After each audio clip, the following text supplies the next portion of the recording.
Yo, how are you doing today? Daiki here. Rewind back to the year 2011. It was just the start of the previous decade.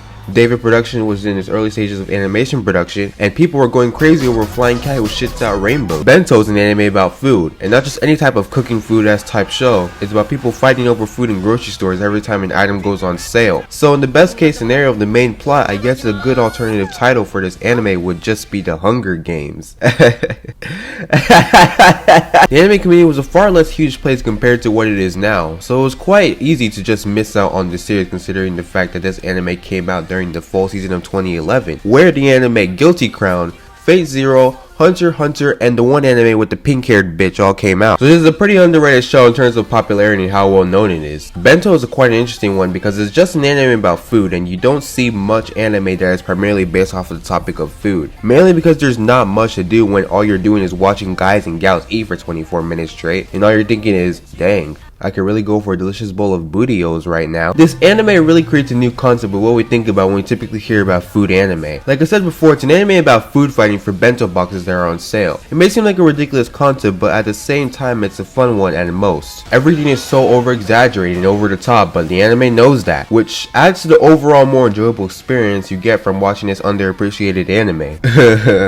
Watching bento be like, bro, y'all literally boxing. Bro, what is this? Blood on the ceiling? Are you crying? Y'all be shedding blood and tears over a half-price Japanese Lunchable? The fuck? The anime doesn't delve into any complicated or jarring themes that ruins your overall experience while watching this. It's just a bunch of people boxing for bentos. Some may even go as far as call this the true food wars. Others may call this Black Friday, the animation. And I completely understand. I mean, if y'all are so passionate over these half-price bento boxes, then I can't blame you, man. It's actually kind of relatable. I mean, during Black Friday, I won't hesitate to punch the kid who I see running with a PS5 like, you ain't going home with that console, my PS5 now, pussy. Another thing I'd like to state regarding this anime is the characters. Now, there are times where these characters would have quite cliche archetypes and tropes, but already being aware of the show's main premise, it kind of fits, and you don't seem to notice as you keep watching each episode. So we got our main protagonist, Yo Sato, who wants to be a wolf, brawling and dedicated his time just for a bento, while also dedicating his time for some spare coochie, cause that boy is way too horny for his own good. Hey, guess what? He's also a Sega fanboy, so you know Virtua Fighter and Sonic the Hedgehog. Whoop whoop! Speaking of Sonic the Hedgehog, I'm surprised his horniness hasn't caused him to search up Rouge the Bat hentai. We also got his cousin, Ayame Shaga, and you know, she got her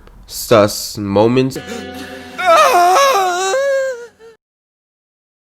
yo, what the fuck? But you know, it's all good, it's fine, cause you know what they say, blonde and busty gets me lusty. Hana Oshiro, a side character with Sato and Yaruzui, who are part of something called the Half-Price Food Lovers Club. She also likes writing yaoi novels, but I'm not judging, you're judging. I bet you read urinized fanfics on wattpad.com, bitch. And finally, this girl over here who I don't remember the name to, but just know that she's annoying, and she's also kinda gay.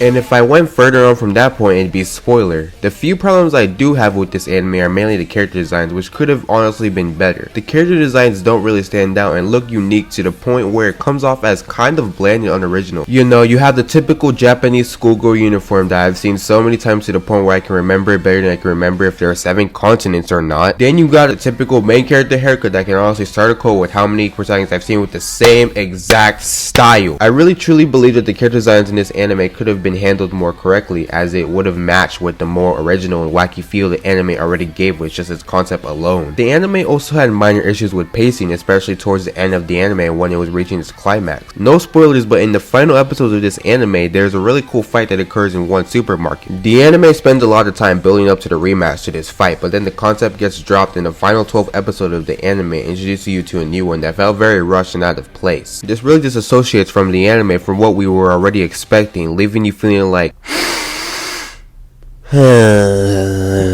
but other than those issues, I really had a good time watching this anime. Kinda nice because my expectations were low going into this, but after finishing it, I'm surprised I haven't found this show earlier. David Production did a very good job in animating it, despite in my own opinion the animation style doesn't really age well compared to the studio's newer works, but I can't lie that they did an excellent job, especially with the various fight scenes in the anime. Plus, God bless Taku Iwasaki for doing another great job towards the score in this anime. The music in this anime has a very unique feel compared to other shows, with also a very catchy opening that if I play it, YouTube better hit me with that.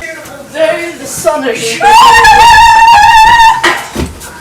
Bento doesn't win the award of the most compelling story, nor do I regard it as some masterpiece by any means, but what gives this anime its charm is just the gratification upon discovering this anime. Rarely does an anime about food bring as much enjoyment as Bento did for me, which in this era of anime that we're in right now, I believe would have garnered a whole lot more attention. This was fun. I'd be willing to make a lot more videos similar to this if you join my Discord, where you can give me some recommendations on what to watch and give a small review type video on it. So with that said, thank you for watching this video, and I'll see you guys later. Lord Daiki, out.